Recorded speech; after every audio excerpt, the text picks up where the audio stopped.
Sources published the video how they managed to establish complete control over this territory. The video was published today on the 17th of September of 2024, and in this video we can see the landfill, we can see the city of Ukrainsk itself, and the most important, we can see the Russian soldiers that were moving between the streets, and the most important, we can see the video how the Russians were raising the Russian flag on the biggest building in the area on the territory of the coal mine of Ukrainsk. This is the moment, this is exactly the moment where the Russians were waiting for a very long period of time.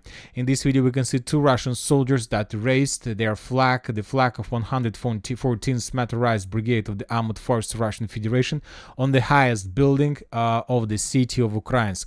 This is 100% sure evidence that the Russians during the previous few days managed to establish complete control not just over the residential part but also over the landfill and the coal mine of Ukrainsk. The Ukrainians suffered significant defeat and were forced to fall back. Now the Russians are able to move further. Now the Russians are able to attack in direction of Tsukurne and in direction of Girnik. And if the Russians are able to take under control these two cities and to improve their positions around them, this is going to be the beginning of the end of the armed force of Ukraine in the direction in the Kurakhova area, because from this perspective the Russians will be able to establish complete control over the territory between Kurakhova water reservoir and the cities of Tsukurne and the city of Gornyak. And the Ukrainians most likely would be forced to fall back very fast in the western direction, probably until the city of Andriivka. And the next defense belt is going to be exactly along the line between Andriivka and the city of Pokrovsk. So this is the situation, and obviously this is the significant disaster of the armed force of Ukraine. Now let's move a little bit back and let's discuss the situation in the vicinity of Konstantinovka. The Ukrainian sources published the video how they were FPV droning the Russians along the road between the village of Pobeda and the Konstantinovka itself. In this video we can see FPV drone attack on the Russian demining tank that was moving from the north in the southern direction, and this video confirms Russian control over the territory.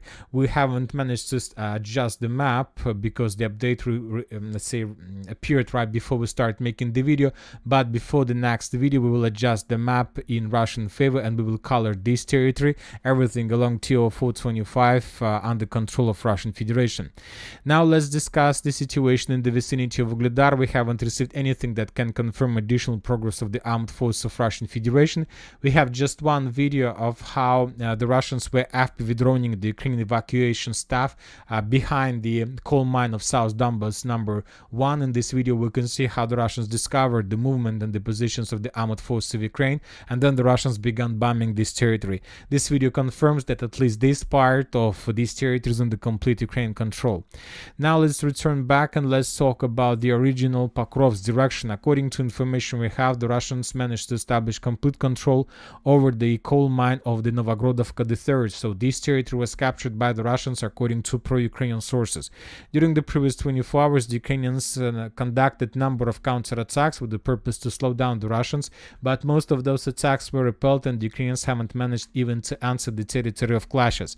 For example, in this video, in the northern part of Novogrodovka, the Russians discovered the positions of the armed forces of Ukraine and destroyed them as a result of FPV drone attack.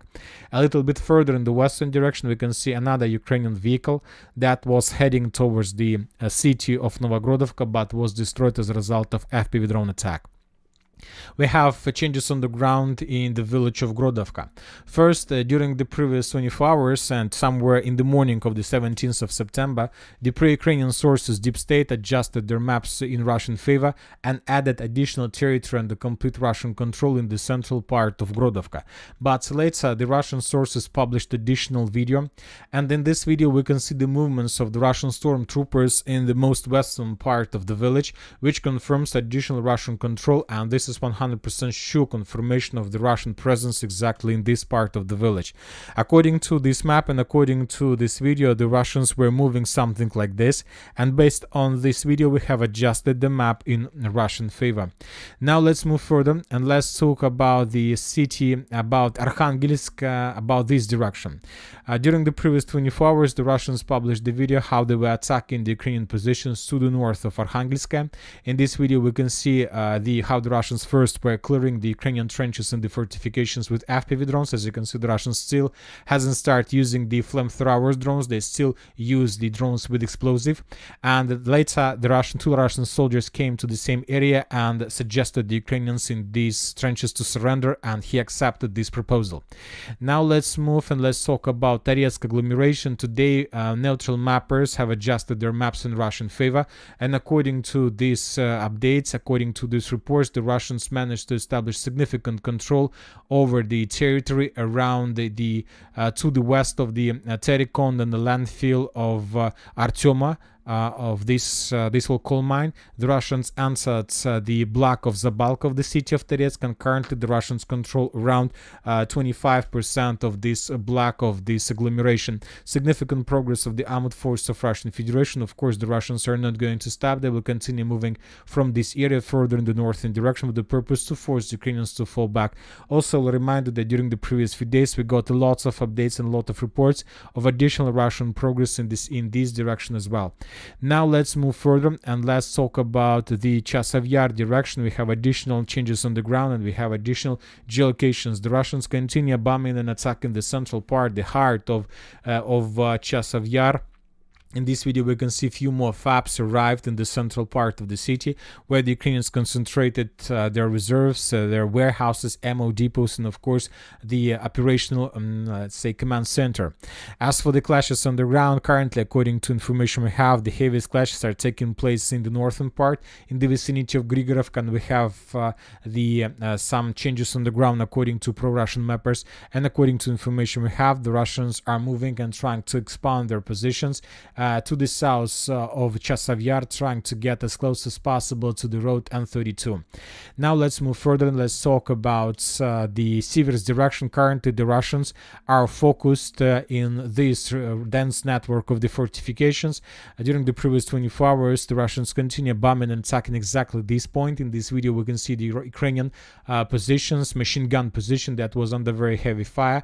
Currently, the Russians can't go through because of this stronghold of the armored force of Ukraine, and since the beginning of September we have at least 3 geolocations exactly from this point, which confirms that this territory is very powerful, let's say dense network, complex network of the fortifications, and until the Russians can't move further until they take this territory under complete control.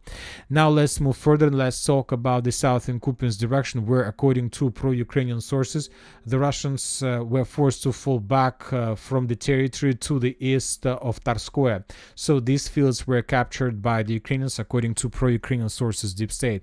A little bit further in the northern direction, the Russians managed to improve their positions significantly by taking under control significant number of trenches, fortifications, defense belt, forest lines, and so on. The Russians improved their positions and they got as close as possible to